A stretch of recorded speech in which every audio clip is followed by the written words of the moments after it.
Muy bien, vamos entonces a retomar la sesión. De hecho, empezamos en este momento las conversaciones propias del debate del festival con un tema pasado y futuro de las ideologías. Es evidente que este es un momento en que hay un desconcierto ideológico generalizado, yo diría, en el espacio mundial. Habíamos vivido unos tiempos de ideologías muy cerradas y muy poderosas. En este momento hay una especie de desdibujamiento generalizado en muchas cosas, pues puede entenderse como un poco liberador, pero en otras cosas asfixiante, aunque sea por defecto a veces, ¿no?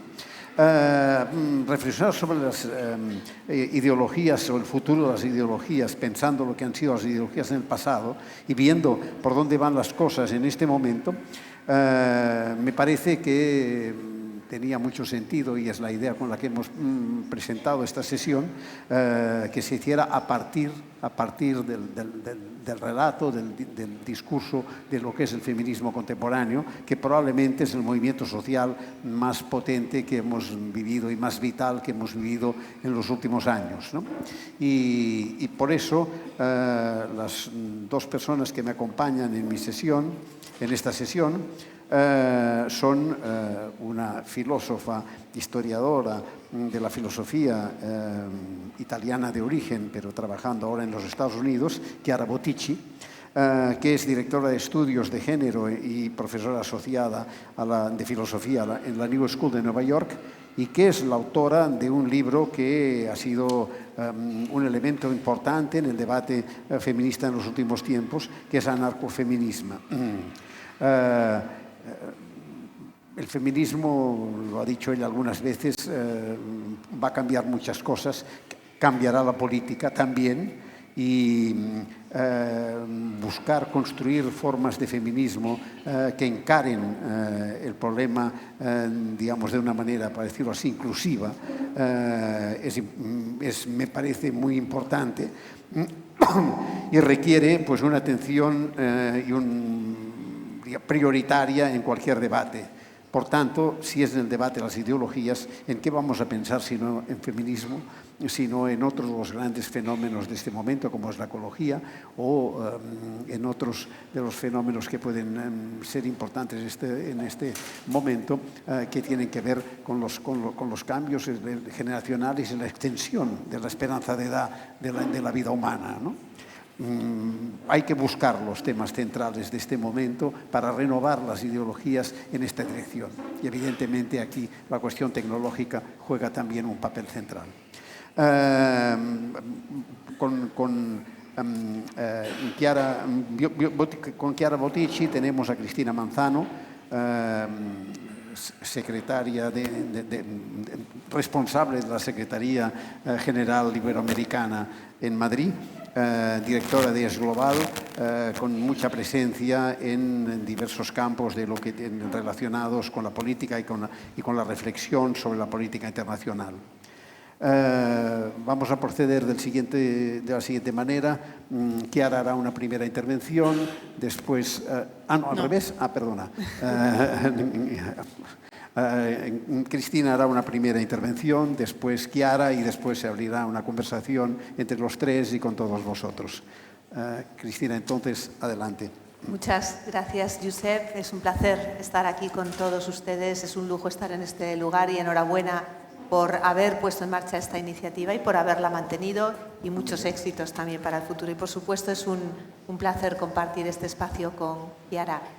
Quería hablar yo primero, no por nada, sino porque mi tarea aquí es enmarcar un poco el debate en el que nos encontramos. La sesión se titula Pasado y futuro de las ideologías, y solo quería darles algunas pinceladas de cosas que son más que conocidas por todos, pero quiero recordar que lo que venimos llamando ideologías, y si quieres luego, Chiara, podemos entrar en qué se entiende por ideología. Yo soy una observadora global, no soy una académica, no soy una teórica, por tanto prefiero dejarte a ti la definición, pero lo que comúnmente entendemos por ideologías, bien sabemos que se desarrolla a lo largo del siglo XIX y sobre todo eclosiona a principios del siglo XX. Muchos han dicho que el siglo XX fue el siglo de las ideologías y tuvimos una primera mitad del siglo XX muy marcada por el ascenso de algunas muy dañinas, como los fascismos, por el ascenso de los comunismos. Y sabemos que ese choque entre las diversas formas de estar en el mundo y de concebir el mundo nos acabaron llevando a la mayor catástrofe, a la mayor guerra que ha sufrido la humanidad. Y a raíz de esa guerra, el mundo se dividió, y antes lo recordaba el profesor Livaneli también, se dividió en dos bloques claramente marcados por las ideologías, ¿no? Teníamos, por un lado, la democracia, capitalismo, encabezada por Estados Unidos, por otro lado, el comunismo, encabezado por la Unión Soviética. Es cierto que incluso esta visión adolece de muchas de las cosas que luego vamos a hablar, porque nos dejábamos de lado a un montón de países que entonces no querían alinearse con las nuevas, con aquella división en bloques, y es algo que estamos viendo hoy. En este contexto geopolítico es algo que estamos observando como el choque entre Estados Unidos y ahora China, y mencionaré China muy brevemente, parece que nos quiere empujar a todos los demás a seguir uno u otro sin matices, ¿no? Y cómo también ahí nos estamos rebelando desde algunas instancias para que eso no tenga que ser así. Bueno, como todos saben, llegó la caída del muro de Berlín, llegó el famoso fin de la historia, como lo enunció Francis Fukuyama, un fin de la historia que hemos visto, que no era cierto, por supuesto, pero como titular vende muy bien. Y durante un breve periodo de tiempo, esto que se llama el momento unipolar, pues vimos cómo una de las ideologías parecía que era la que había ganado. La democracia, por un lado, como sistema político, como aspiración de buena parte de los países en el mundo. De hecho, el número de países democráticos subió, y si nos acordamos, aquí teníamos la transición en España, en Europa, Portugal, Grecia, pero luego vivimos toda una oleada de procesos hacia la democracia en América Latina, para luego sumar además también todos los países del este de Europa como consecuencia de esa caída del muro de Berlín. Bueno, sabemos muy bien dónde nos ha llevado todo ese proceso, esa idealización que hicimos de aquella ideología predominante se ha venido abajo, se ha desmoronado y la prueba más flagrante la tenemos ahora en las puertas en el este de Europa, con una guerra que nos ha recuperado lo que pensábamos que con algo de racionalidad y mucha voluntad habíamos dejado atrás. Pero quería mencionar brevemente a China, porque en ese momento en donde se desmoronaba por una parte el muro de Berlín, se desmoronaba todo el entramado que había supuesto la Unión Soviética y su entorno, estaba ascendiendo ya, empezaba a poner las bases del ascenso China, el mayor país del mundo con un partido comunista al frente, que sin embargo en su expansión internacional no está utilizando la ideología, está utilizando el más duro y puro pragmatismo basado en los intereses económicos, en las materias primas, en los recursos naturales. Y sí, por supuesto que China quiere ejercer su influencia sobre otros muchos países, pero insisto, no necesariamente como lo habían hecho anteriormente o Estados Unidos o la Unión Soviética a golpe de ideología. Y esto es una diferencia, y esto nos ha llevado a pensar, también nos ha llevado a decir en ocasiones que ahora han desaparecido las ideologías, que ya no existen, precisamente porque todavía no hemos reinterpretado lo que quiere decir la ideología y cómo la utilizamos en nuestro día a día. ¿Qué postulados plantean las ideologías para transformar nuestras sociedades a mejor, hablando del futuro, ¿no? Que es la segunda parte de nuestra charla? Déjenme recordarles que de las tres ideologías predominantes que nacieron del siglo XIX y se desarrollaron en el XX, liberalismo, socialismo y nacionalismo, hemos visto cómo el liberalismo está derivando en muchos casos al libertarianismo y, por supuesto, hemos visto cómo se ha desarrollado en un libre mercado atroz, si me dejan decirlo, con una base fortísima de materialismo, de consumismo, que no tiene en cuenta todo lo demás, todo el impacto que eso supone. El socialismo está algo perdido, si me permiten también, la socialdemocracia en general, y ahí déjenme hacer una pequeña cuña. Hace muchos años ya, Josep publicó un artículo en la revista que yo dirigía entonces, Foreign Policy, en donde alertaba ya de cómo la socialdemocracia europea estaba perdida y de cómo la derecha le estaba comiendo, estaba utilizando sus propios planteamientos para comerle terreno.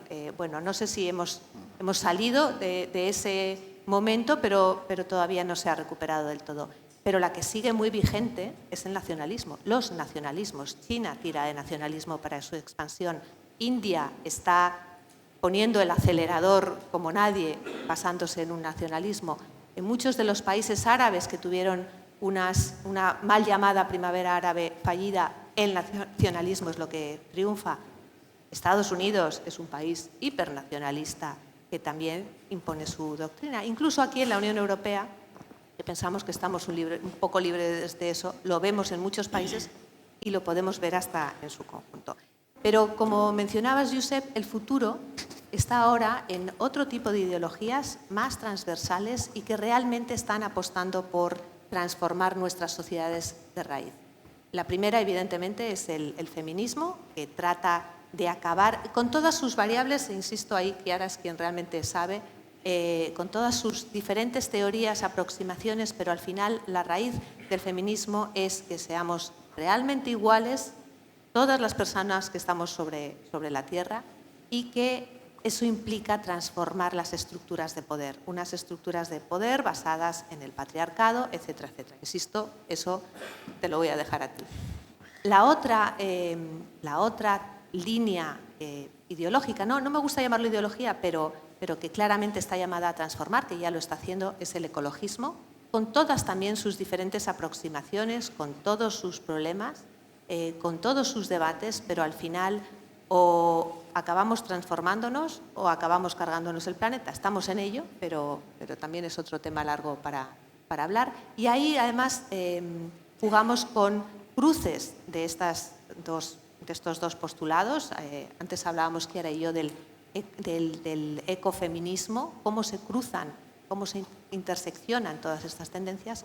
Y, por último, la tendencia, la otra gran línea ideológica, que es todo el debate sobre el decolonialismo, porque también va a transformar las estructuras de poder dentro de las sociedades, dentro de sociedades que se han visto perjudicadas por el colonialismo del norte y en la relación global.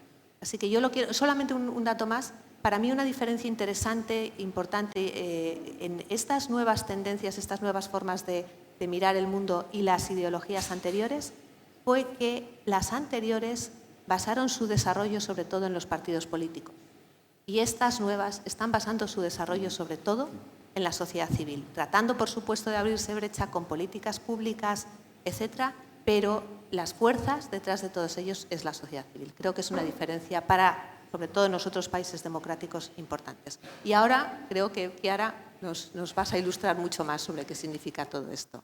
Chiara representa un papel muy importante en el debate feminista actual. De alguna manera rompió los consensos de partida en este tema y abrió campos nuevos a la reflexión, ¿no? Y me parece que esto es interesante enmarcar así tu conversación.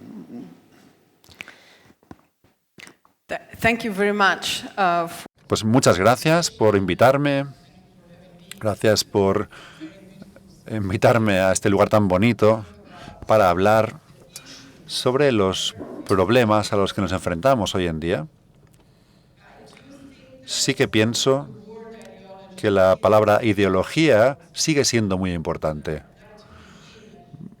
Me gustaría empezar con un esfuerzo. Soy filósofa y lo que hacemos los filósofos es trabajar con conceptos. Y por eso espero poder traer un concepto a este debate, ciertas clarificaciones sobre a qué nos referimos cuando hablamos de ideología. La palabra ideología se compone por la palabra idea y la palabra logos. Es una palabra griega, un término griego, que significa razón o razonar. Entonces, ¿qué es la ideología en el sentido más amplio del término? Pues las ideologías son ideas en forma de logos, ideas en la forma de un tipo determinado de razonamiento. Este es el sentido más amplio del término ideología. Hay un sentido más restrictivo que fue muy dominante en Occidente con la crítica marxista de la ideología. Y este segundo significado, la ideología no significa solo cualquier forma de idea en forma de logos, sino también ideas que enmascaran cierta realidad. Lo que yo digo es que, bien si tomamos el sentido amplio de la ideología, las ideas en forma del logo, o el sentido estricto de la ideología, las ideas como un enmascaramiento de la realidad, de la lucha, nunca trascendemos la ideología. Siempre estamos inmersos en la ideología. ¿Por qué entonces? ¿Por qué tenemos esta impresión de que las ideologías han desaparecido y de que ya no vivimos en un mundo de confrontaciones ideológicas importantes?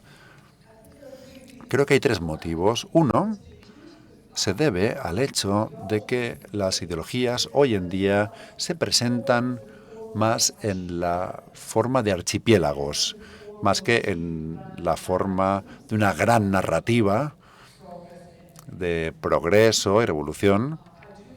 Creo que el feminismo es una ideología, es un conjunto de ideas en forma de logos, en la forma del razonamiento, un razonamiento que dice que todos somos libres más allá de cualquier discriminación de género. Y es una forma de ideología que es más bien un archipiélago en el sentido de que es un conjunto de ideas que se expresan en distintas clases de movimientos, en distintas ideas. Son distintas islas, pero son todas parte del mismo archipiélago. El segundo motivo por el que creo que las ideologías parece que hayan salido de escena es porque principalmente las políticas de izquierda parece que hayan abandonado esta idea de que estamos en el final de la historia y que no hay alternativas, sino que más allá de la combinación de una forma de capitalismo y democracia liberal. Y esto está dando lugar a la sensación de que no hay alternativa. ¿Por qué las políticas de izquierda parecen haberse encasquetado con esta idea de que no hay alternativa? Son los neofascistas de extrema derecha, los líderes de extrema derecha, los que han adoptado esta necesidad de llevar a cabo grandes cambios, de grandes narrativas. En Estados Unidos, donde vivo, me di cuenta muy claramente de esta confrontación entre Trump y Hillary Clinton. Por ejemplo, Donald Trump fue el que retó esta necesidad de cambio, el que surgió con una gran narrativa, no una muy buena, particularmente buena, pero sí que era una narrativa potente, era una narrativa de las megacap, ¿no? Del hacer América grande de nuevo, volver a hacer América grande. Esta narrativa implica que de nuevo hay que hacerlo así. Esto implica que alguien se ha inducido al declive de este gran poder que era América, y entonces hay que revivir este gran poder que tenía antes. Y esta gran narrativa es típica de cualquier ideología fascista, la idea de que ha habido un gran declive y ahora nos podemos unir a un gran movimiento y volver a recuperar esa grandeza. Esto es algo muy recurrente en la mayoría de neoautoritarios, movimientos neoautoritarios y neofascistas. Necesitamos, por tanto, ideologías mejores, necesitamos grandes narrativas mejores, narrativas que sean capaces de competir con aquellas que utilizan los neofascistas actualmente. Y por eso necesitamos ideologías, porque los seres humanos somos animales simbólicos, entre otras cosas, claro. Soy especialista en imaginación como filósofa, y he estado estudiando la imaginación desde hace más de 20 años y estoy convencida de que no solo los seres humanos, sino los seres humanos que hacen política necesitan imaginación, necesitan visión. Y creo que la izquierda europea ha carecido de esto desde hace mucho tiempo, de imaginación. Entonces, ¿cómo construir ideologías? El hecho de que los seres humanos seamos animales simbólicos y de que necesitemos imaginación política, esto no significa que tenemos que partir de cero. La imaginación es la facultad de producir nuevas ideas, pero no funciona en un vacío. Somos animales sociales y, por tanto, cuando disparamos nuestra imaginación política, partimos desde la historia de las sociedades en las que vivimos, de los recursos simbólicos que se encuentran a nuestra disposición, pero también de nuestras tradiciones. Y la izquierda europea, pues, puede contar con una historia larga de luchas feministas, de luchas obreras. Ha habido este confrontamiento, este enfrentamiento, pues para tratar de conseguir un mundo más libre o más igualitario.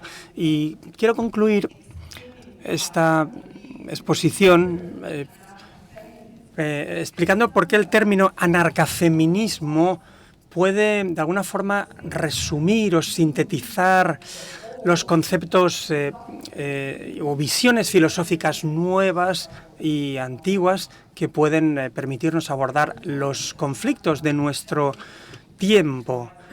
¿Qué significa este término, esta ideología, anarcafeminismo? Porque es un conjunto de ideas en la forma del logos, en la forma de este razonamiento. ¿Qué nos dice este razonamiento? El término anarca se refiere pues claramente al anarquismo, y la idea que recojo de los anarquistas del pasado es que las distintas formas de opresión, tanto económicas, políticas, de género o ecologistas, se refuerzan entre sí. Los anarquistas lo denominan la indivisibilidad de la libertad. Pero combino toda esta información con el feminismo. El feminismo pues es el final de la opresión y la discriminación por razón de sexo. Cuando tenemos la palabra anarquismo y feminismo y las combinamos, es feminizado el término, lo he llamado anarcafeminismo y no anarcofeminismo. Es una tradición, en realidad, por parte de la izquierda, y muy potente en España también, ¿no? Pero he feminizado el contexto, el término, porque creo que es fundamental visibilizar a las mujeres, que las mujeres son objeto de opresión y discriminación en todo el mundo. Ahora mismo tenemos 120 millones, no hablo de unos centenares, de mujeres que desaparecen como consecuencia de los feminicidios y otros delitos. Tenemos que recurrir a estos términos. Necesitamos el anarquismo, lo que esto significa, y también al feminismo. Incluso en los círculos anarquistas, la discriminación por género se ha tratado muchas veces como una cuestión secundaria. Primero la democracia y luego ya abordaremos la igualdad de género.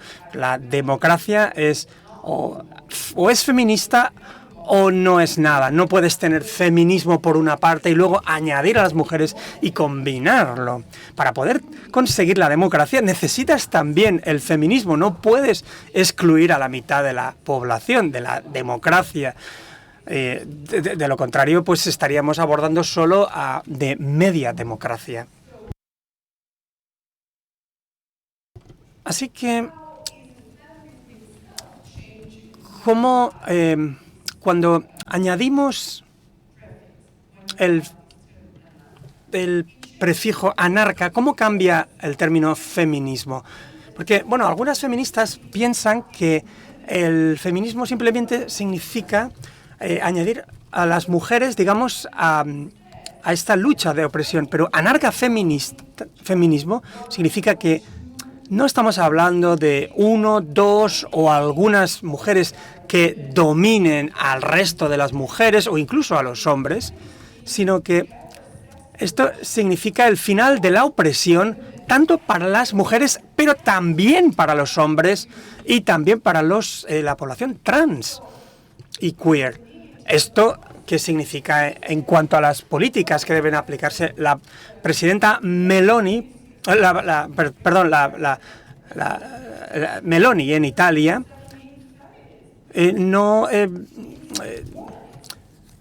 cuando utiliza feminismo realmente no utiliza el término como realmente debe utilizarse. Y no estoy esperando que Meloni apoye las tesis del feminismo, evidentemente, ¿no? Así que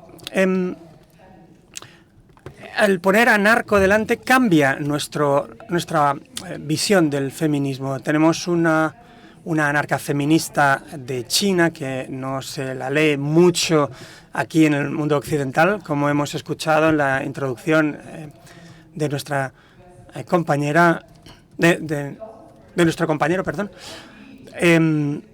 Muchos intelectuales occidentales no leen obras de autores de fuera, digamos, del canon occidental, y volvemos aquí también a la cuestión de la colonización, que sea una anarcafeminista que realmente es muy importante dentro de nuestro contexto, que también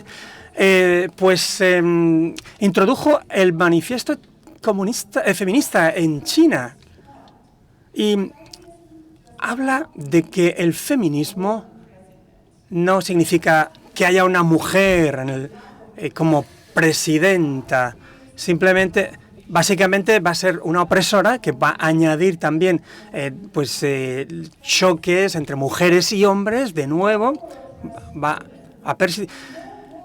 lo que queremos conseguir es que no haya ni mujeres ni hombres oprimidos. Así que lo opuesto del patriarcado no es el matriarcado, no son mujeres que gobiernan sobre los hombres. El opuesto del patriarcado es el final de la opresión sexual. Esto es lo que nos dice el término anarcafeminismo. ¿Y por qué?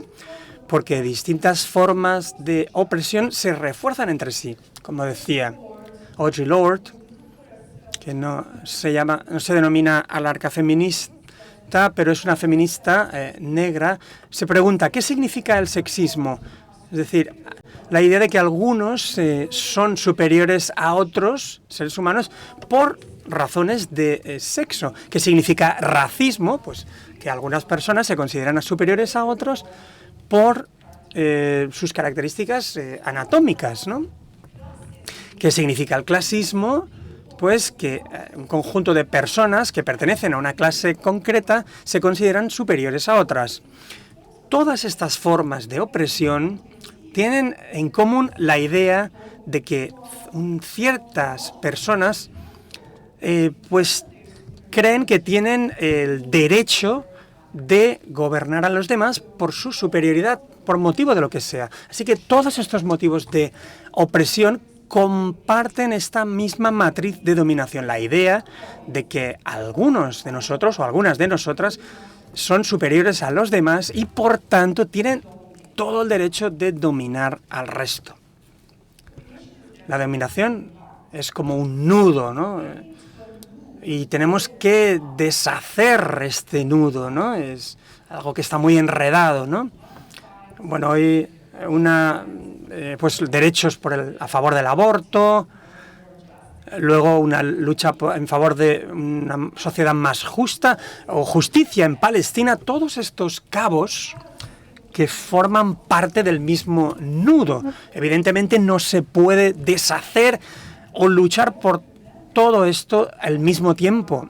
todo el tiempo, pero hay que recordar que están interconectados, porque la idea de que podamos denominar a unas personas animales humanos, pues equivale a decir que algunas personas pueden matar sin impunidad o podemos matar, por ejemplo, a personas que son trans o que forman parte de un género que se considera menos humano. Así que todo esto está interrelacionado y muestra esta matriz de dominación. Así que, para concluir, no puedo ser un ser libre si un 120 millones de personas que desaparecen todos los años de la población mundial son asesinadas. Porque para cada mujer y cada persona trans que muere por motivos de género, esto lleva la idea de que las personas que tienen el aspecto que yo tengo pueden ser asesinadas con impunidad. Y aunque sea profesora titular de filosofía en Nueva York, y espero que nadie pues se le ocurra asesinarme mañana por motivos de género. Así que, aunque me encuentre en una posición de relativa seguridad, mi seguridad me va a desaparecer por cada uno de los actos de injusticia a mi alrededor. Pero mi libertad también desaparece si hay personas que se las masacra o se las bombardea ahora en Gaza, simplemente porque pertenecen a un grupo de personas que son palestinas, a un grupo de población que se le consideran animales humanos. Y esto quita parte de mi libertad, porque esto refuerza la idea de que hay un grupo de personas, solo hombres, han decidido bombardear y destruir una población por completo. Y por último, no puedo ser un ser libre si vivo en un planeta, en la Tierra, donde el extractivismo capitalista destruye cada vez más todos los recursos naturales sin reemplazarlos, porque esto da una serie de beneficios y la acumulación de beneficios se pone por encima del valor de la vida. No puedo ser libre si no puedo respirar, porque el aire es irrespirable. Tampoco puedo ser libre en un mundo sujeto a un cambio climático en el que desconozco si el mundo va a estar ahí mañana. Por tanto, el eslogan de la anarcafeminista es bien, o todos o nadie va a ser libre. Literalmente, no ni una menos, sino nada menos, ni la tierra, o todo o nada. O somos todos libres o ninguna lo va a ser. Muchísimas gracias.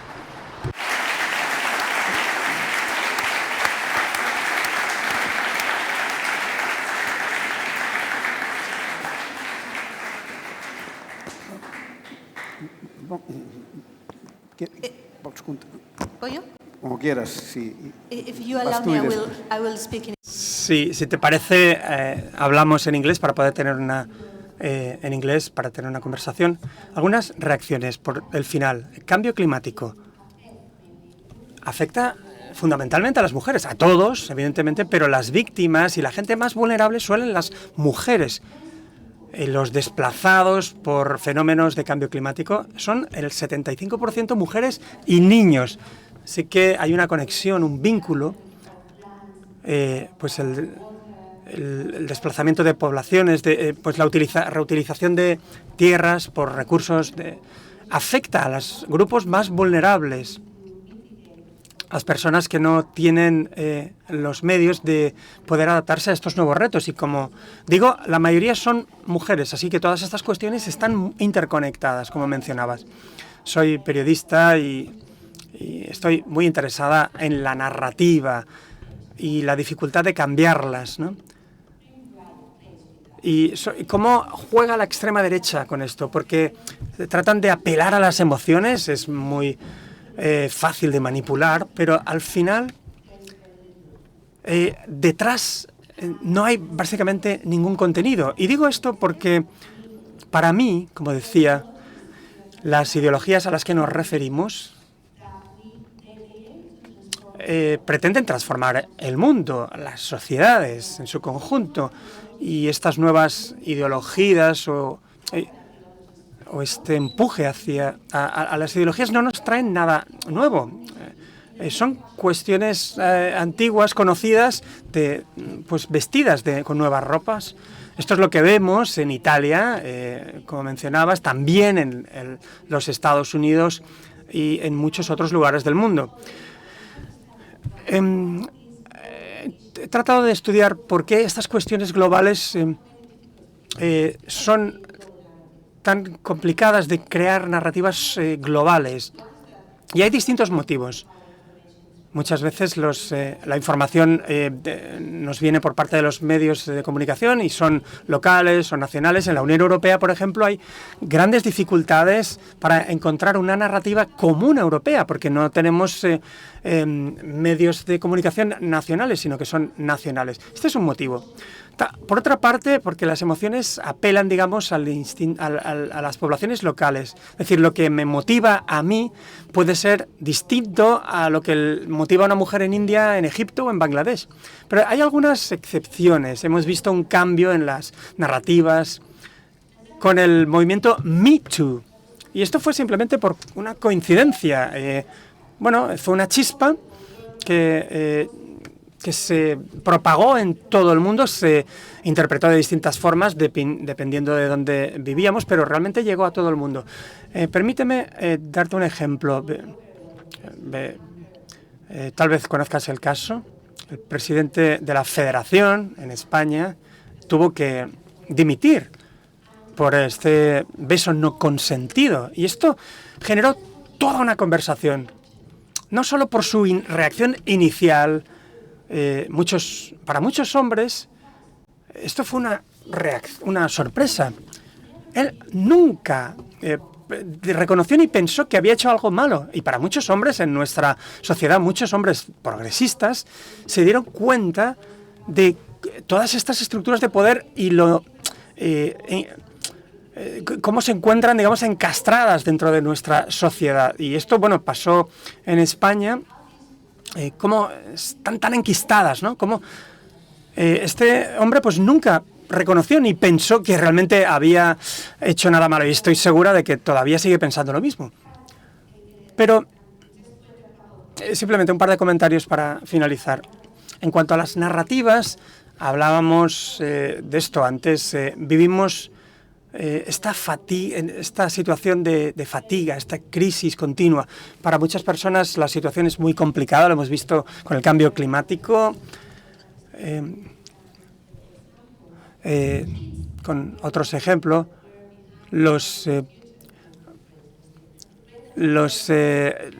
el Greta Thunberg y todo esto, el movimiento también se empiezan a cansarse, se están haciendo mayores. Y ¿quién va a luchar por esta causa si los niños ya no están ahí? Pero están sufriendo esta fatiga de crisis, demasiadas crisis. Han pasado una pandemia, de nuevo, otro fallo, otro fracaso de la narrativa. No hemos sido capaces de crear una narrativa en el evento el acontecimiento de mayor crisis de los últimos años. La gente está cansada de escuchar malas noticias, no podemos sufrir más, estamos totalmente abrumados. Y esta es la pregunta, ¿no? ¿Cómo podemos hacer que estas narrativas trasciendan en este entorno, ¿no? Y mi último comentario sobre China, ¿no? No sorprende que, no conociera a esta autora a la que te referías, no es conocida aquí, pero creo que sí, no la conocen allí tampoco, porque evidentemente su obra está prohibida, y China es uno de los países que está evidentemente violando todos los derechos de las mujeres, con los derechos de natalidad, de aborto, etcétera. Y sí, básicamente, lo voy a dejar ahí. in a way. Sí, simplemente empezando con el último ejemplo, ¿no? Es interesante. Aging Jen, pues evidentemente, digamos que su obra está prohibida y no se la conoce mucho en China, pero hay iniciativas para que pueda dársele una mayor visibilidad, evidentemente teniendo en cuenta la censura. Por ejemplo, en Anarcafeminismo, en mi libro, se publicó en 2022 y se ha traducido creo que en unos 6 o 7 idiomas. Y esto pues no es muy normal en un libro de filosofía, ¿no? Ciertamente ninguna de mis obras, pero creo que habla de forma muy real sobre el feminismo, que yo creo que lo acerca a gran parte de la población, ¿no? Creo que también de alguna forma pues se encapsula este enfoque sobre el decolonialismo al que me refería anteriormente. En esta obra había una propuesta, un debate para su traducción al chino, pero no pasó la censura porque citaba a He Jingyan, a esta autora. Así que hay una traducción china pirata que circula y bueno, me dijeron que un grupo de, sobre todo, artistas, pues han escrito algunas palabras, citado algunas palabras del libro Anarcafeminismo en un vestido, ¿no? Para tratar de que pasara de forma desapercibida, pero no, los pillaron y al final dejaron de hacer esta prenda, ¿no? Bien, antes de pasar a la narrativa, me gustaría volver a lo que comentaba sobre el 75% de las personas desplazadas por motivos del cambio climático son mujeres, no solo mujeres, sino mujeres que provienen del sur global. ¿Por qué sucede esto? Bueno, porque para las mujeres del sur global, el patriarcado y por ejemplo, en los Estados Unidos, los indios nativos, a través de esta descolonización, pues básicamente por ser de una raza inferior, por mujeres, pero también se les ha excluido del circuito, digamos, de trabajo, ¿no? De empleo. Así que las mujeres del sur global, como algunas autoras en India han mostrado, a través de la explotación del capitalismo, se les está excluyendo de los papeles tradicionales, digamos, como jardineras. Es decirlo, trabajan para algunas multinacionales. Muchas veces tienen estos jardines que las mujeres en los países los países de vías de desarrollo, pues estos jardines que las mujeres han estado cuidando durante siglos. Así que, bueno, con el cambio climático, las catástrofes naturales, no simplemente una catástrofe natural, sino desastres económicos de perder la fuente de sus ingresos originalmente y la única fuente de acceso que tenían a un circuito, digamos, económico. Eran, pues, trabajo no asalariado, en realidad. Así que, para mí, el ecofeminismo más importante es aquel que adopta este enfoque anticolonial o decolonial y mira en una perspectiva en la que el sexismo y el racismo están interconectados. Bien, la pregunta sobre las narrativas. Bueno, aquí hay dos cuestiones, si te he entendido correctamente. ¿Por qué la derecha lo está haciendo mejor en la producción de narrativas eficientes o eficaces que la izquierda. Sí, no solo la izquierda.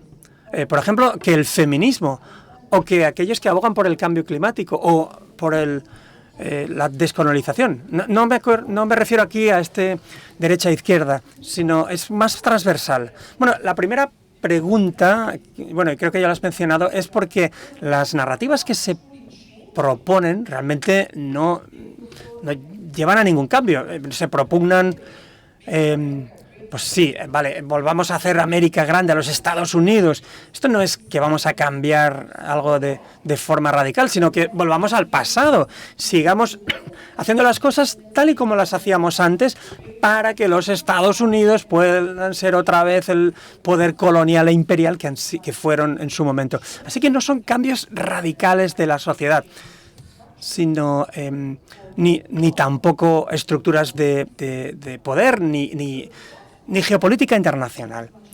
Por eso creo que es más fácil, es mucho más sencillo propugnar este tipo de narrativas que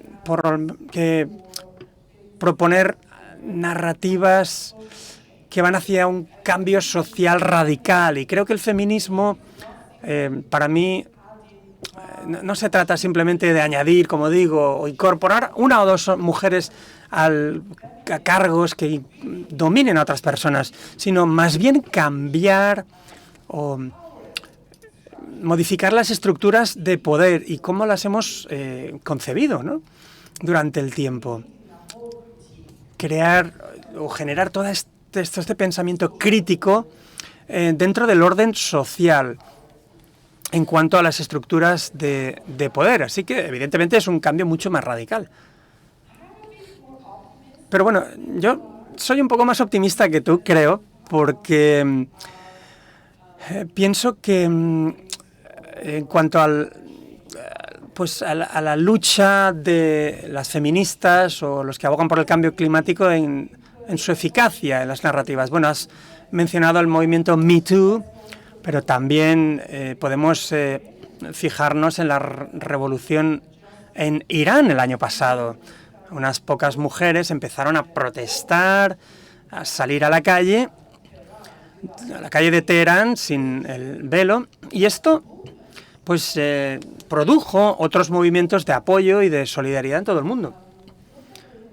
Fijémonos, por ejemplo, el movimiento de Ni Una Menos en Argentina, que ha conseguido cuestiones que serían impensables, ¿no? El derecho al aborto en Argentina, y que han generado otros movimientos similares, no solo en el resto de Latinoamérica, sino que también en Europa.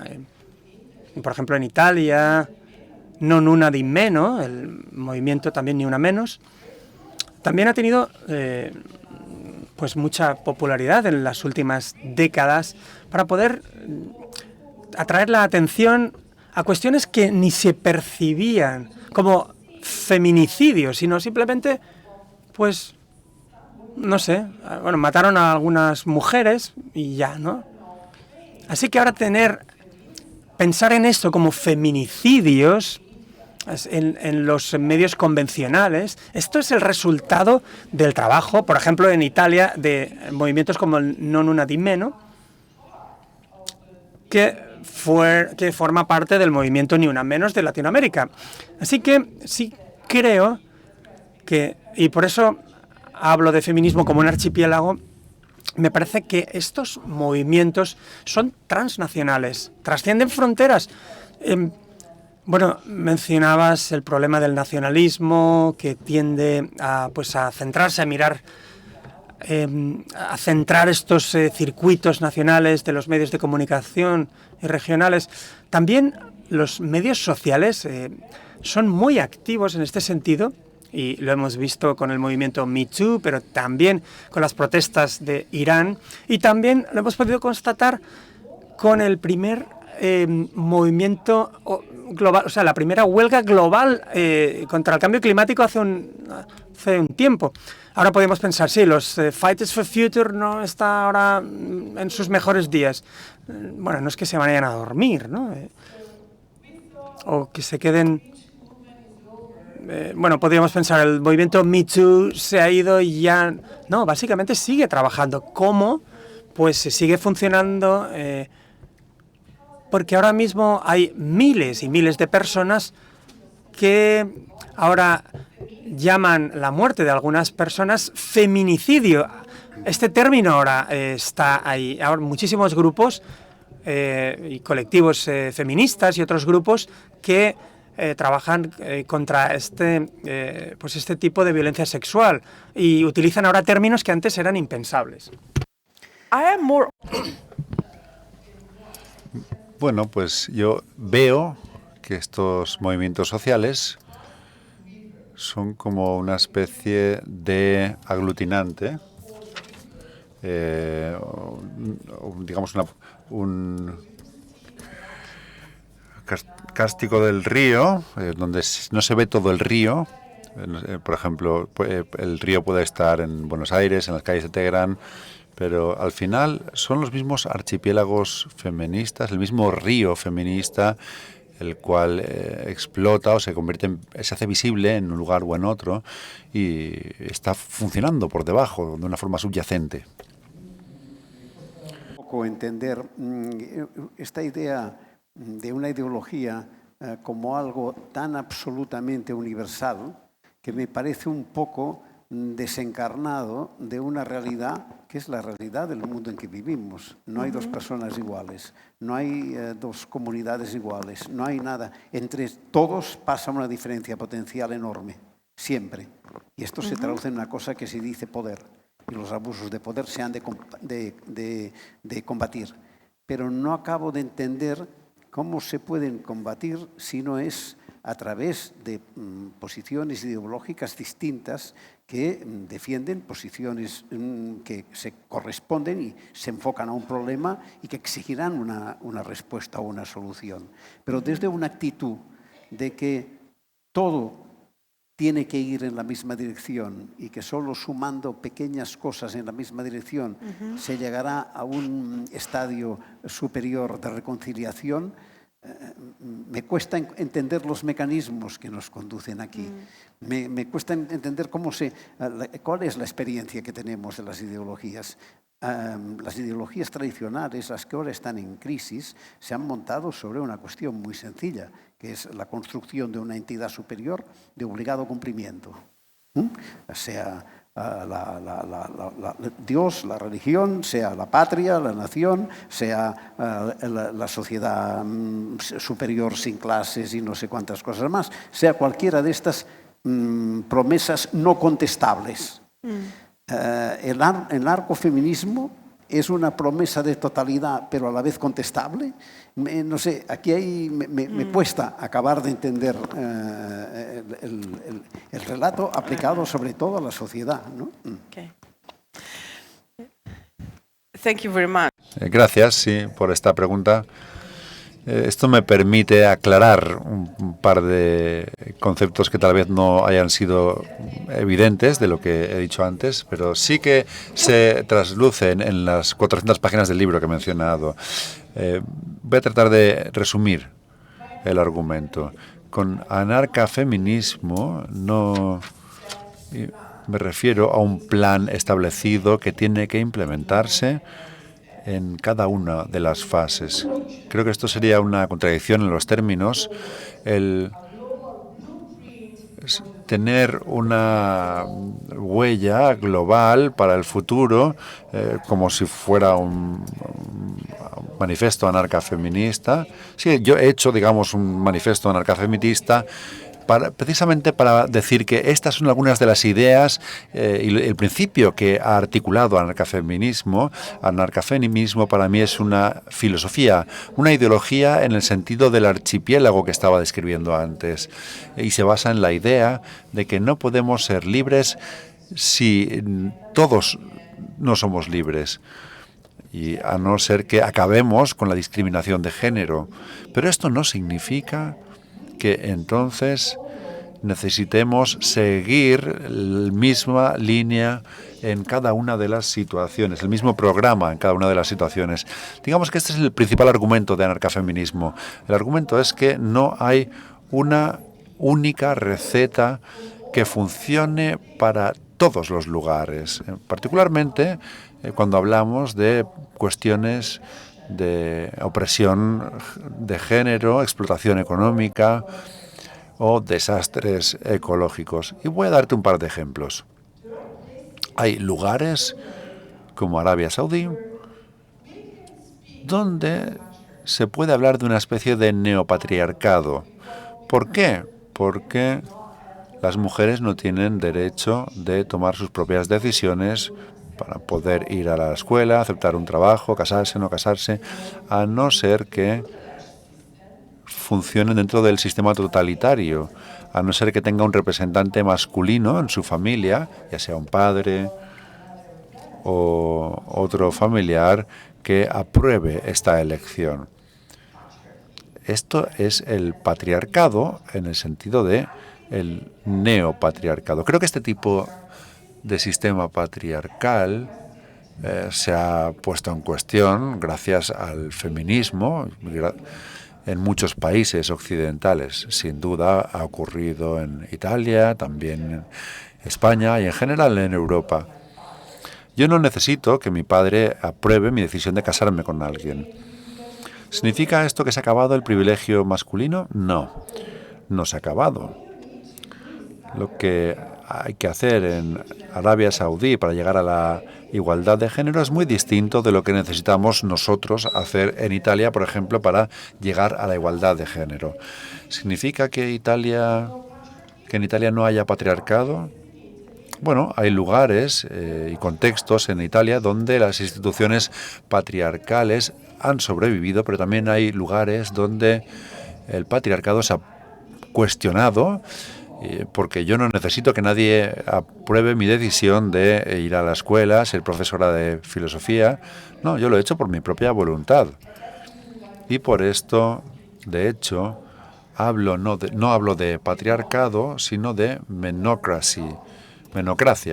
Lo que significa menocracia es la persistencia de los privilegios masculinos, incluso allí donde el patriarcado se ha puesto en cuestión. Así que necesitamos distintos instrumentos para los distintos contextos. Las sociedades neopatriarcales como Arabia Saudí son muy distintas de Italia. Por ejemplo, yo estoy contenta de vivir en Italia, esto hay que subrayarlo. Pero esto no significa que se haya acabado el problema de la opresión de género. Respecto de los temas ecológicos, doy clases en una escuela en Nueva York y tenemos unos estudiantes muy radicales porque tiene reputación de ser un lugar progresista y tengo muchos estudiantes y para mí esto pues me ha sorprendido mucho. Algunos vienen de China, pero no todos ellos, y frente a los retos globales ellos creen que debería haber un gobierno mundial para resolver los problemas globales o incluso una dictadura del proletariado global para poder resolver el problema del clima. Yo este semestre he recibido 2 trabajos hablando sobre esta dictadura del proletariado global. Bueno, sigue siendo algo autoritario, ¿no? La dictadura del proletariado es algo autoritario. Para mí,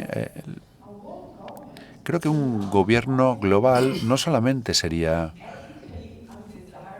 no deseable éticamente, sino que también sería muy poco eficiente a la hora de gestionar cuestiones como las catástrofes ecológicas, porque los ecosistemas son locales.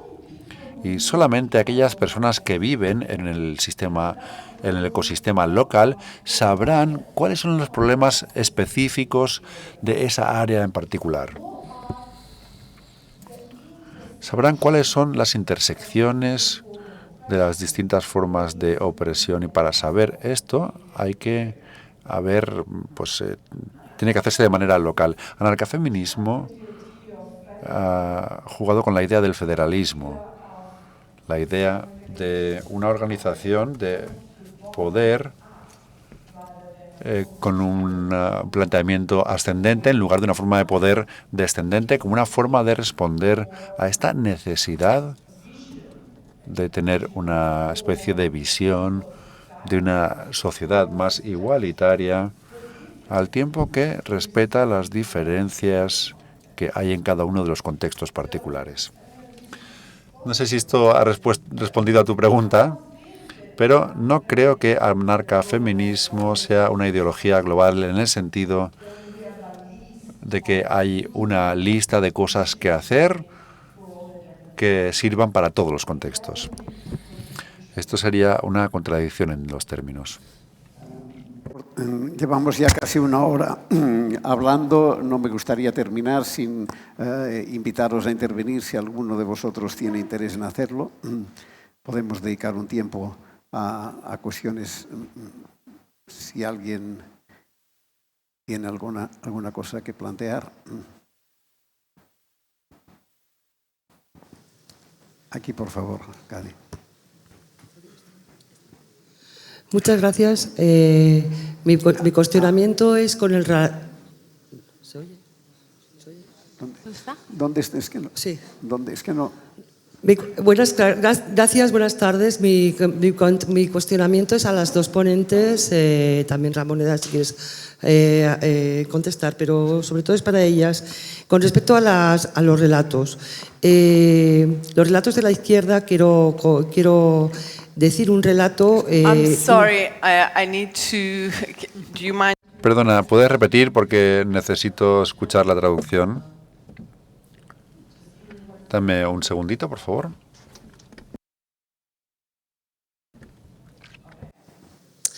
Y muchas gracias por vuestras ponencias y por vuestras ideas.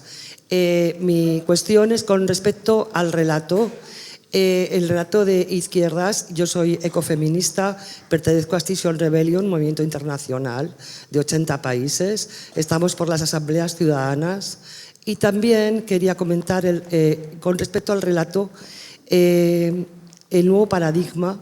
Es un nuevo paradigma el que estamos viviendo gracias a los movimientos feministas, gracias a los movimientos ecológicos. El nuevo paradigma no pone al hombre por encima de los demás seres vivos, sino que somos parte de la vida en un ecosistema que se llama la Tierra.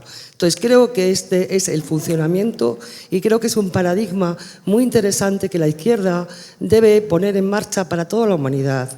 Y otra idea que quiero decir también, para que la pases por Estados Unidos o por donde el mundo mundial, es que en este momento de la humanidad estamos en una encrucijada donde tenemos dos opciones: irnos al colapso total y absoluto de la vida o parar y cuestionar hacia dónde vamos. Simplemente quiero decir que hay relato y es el nuevo paradigma ecológico y donde está la vida en el centro. Gracias. Gracias. Yeah. Hacemos alguna cuestión más y después comentáis. Cuestión, por favor.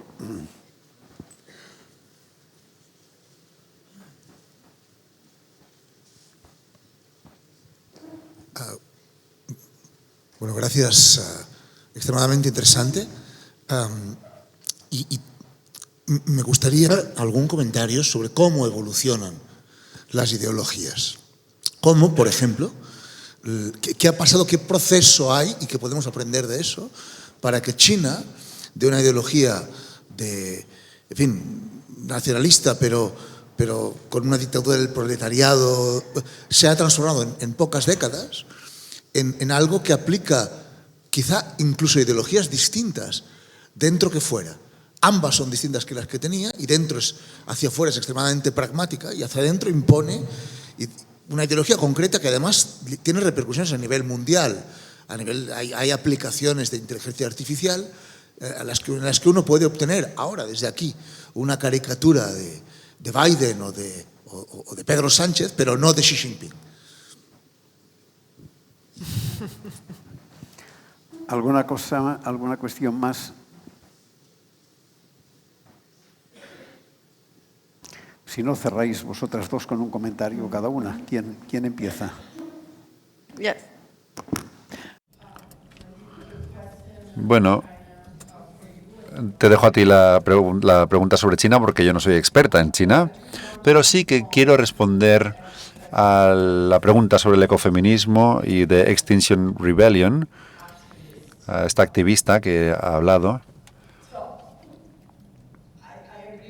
Estoy de acuerdo con lo que dices. Estoy completamente de acuerdo en que hay un nuevo paradigma que se está poniendo en marcha gracias al ecofeminismo y Extinction Rebellion, pero también Fridays for Future. Todo el movimiento ecologista, el archipiélago ecologista, y ellos han sido el objetivo de muchos ataques, sin duda. Por lo que en muchos casos son desobediencias civiles pacíficas. Para mí, anarcofeminismo, por definición, es ecofeminista. Es un ecofeminismo. No es que haya, por un lado, el feminismo y, por otro lado, la ecología, precisamente porque el feminismo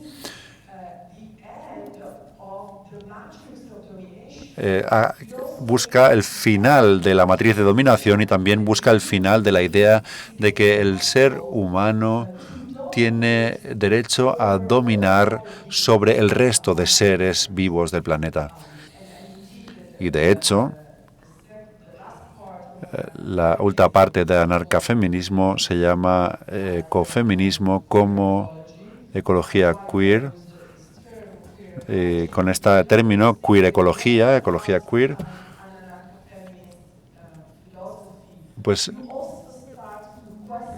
con esta filosofía se empieza uno a cuestionar la idea de que los humanos tengan el derecho a dominar y a explotar a todas las otras formas de vida. No me gusta utilizar el término antropocentrismo. Se dice que hay que cuestionar el antropocentrismo y yo creo que hay que distinguir entre el antropocentrismo bueno y el malo. Para mí, no hay nada malo en la idea de poner al ser humano en el centro de ciertas empresas. Si quiero estudiar las sociedades humanas o las humanidades, si quiero estudiar lo que han producido los humanos, no creo que haya nada malo en ello. Hablando literalmente, es antropocentrismo porque me estoy centrando en los humanos. El antropocentrismo malo es el que hemos heredado de la historia de la Génesis, la idea de que Adán, el humano, se ha puesto en el centro del mundo, no solamente en nuestro foco de atención, sino en la parte superior de la cadena de dominación, la idea de que los humanos, y con frecuencia se refieren a los hombres masculinos, tienen derecho a dominar, explotar, matar a su voluntad a cualquier otra forma de vida en el planeta. Así que estoy completamente de acuerdo. Este marco antiespecies y el volver a poner en el centro a los seres humanos, que esto que está ocurriendo gracias a los activistas ecologistas, es un nuevo paradigma y yo espero que este movimiento siga creciendo en el futuro. Pero a mí sí me preocupan los retrocesos y los muchos tropiezos que van encontrando por el camino, ¿no? en algunas políticas. Que ahora decías, yo no soy tan pesimista en algunas cosas. Es verdad, hay muchos signos, hay muchas señales para poder creer que el futuro está ahí. Solo mencionar dos. Todo el movimiento que hay, por ejemplo, en torno a la economía de los cuidados. El hecho de care economy, que ya está encima de la mesa, reconocer todo ese trabajo que tradicionalmente no se ha remunerado y sobre el que se han basado las estructuras de poder, por un lado, y el desarrollo de las sociedades, por otro. Eso es todavía no estamos ahí, pero ya el propio debate es interesante. O todo el debate que hay en torno al crecimiento, el hecho de que el PIB no deba ser la única variable para medir el crecimiento, porque no tiene en cuenta cuestiones como la igualdad real, cuestiones como la ecología, el respeto por la felicidad de las gentes. Todos esos movimientos de Beyond Growth o Beyond GDP son avances interesantes, pero chocan, por supuesto, con muchísimas resistencias. Solo una palabra sobre China. Es verdad que bueno, eso requiere muchas horas de discusión, ¿no? Pero es verdad que dentro de toda su carga ideológica, los mandatarios chinos, Deng Xiaoping decidió en un momento que había que cambiar el sistema para llegar a su principal objetivo, que era dar de comer a los chinos, a una población creciente y paupérrima en aquel momento, y ahí cambiaron el sistema económico, un sistema político o un sistema económico. Se han convertido en el país capitalista más fuerte de la Tierra, porque tienen casi con Estados Unidos unas prácticas realmente duras. Pero has comentado un tema que me parece muy interesante y que no hemos podido tocar, que es precisamente el papel de las nuevas tecnologías. Y volviendo a los temas de feminismo, cómo ahí también suponen dos desafíos adicionales. Uno, el que todas estas empresas que ya nos dominan están creadas y están dominadas por hombres blancos, la mayoría, anglosajones, la mayoría. Y eso es un desafío porque en el desarrollo de esas empresas ya hay un sesgo importante. Hay todo un desafío para que las niñas se metan en lo que llaman STEM, ¿no? En ciencias, matemáticas, tecnología, porque no hay suficiente mente femenina desarrollando ni las empresas ni las disciplinas. Pero es que además los famosos algoritmos ya están sesgados, porque los algoritmos beben de datos y los datos ahora mismo tienen un sesgo de género, igual que tienen un sesgo racial, y eso ya está demostrado.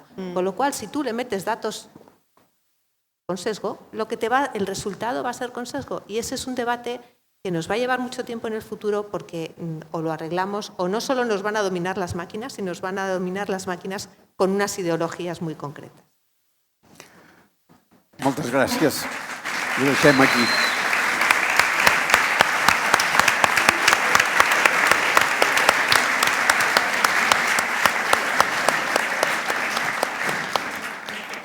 Demà, a partir de les 10, aquí a l'Androna, dic a l'Androna i al Centre Social, la festa continua. O sigui que allà ens trobarem. Gràcies.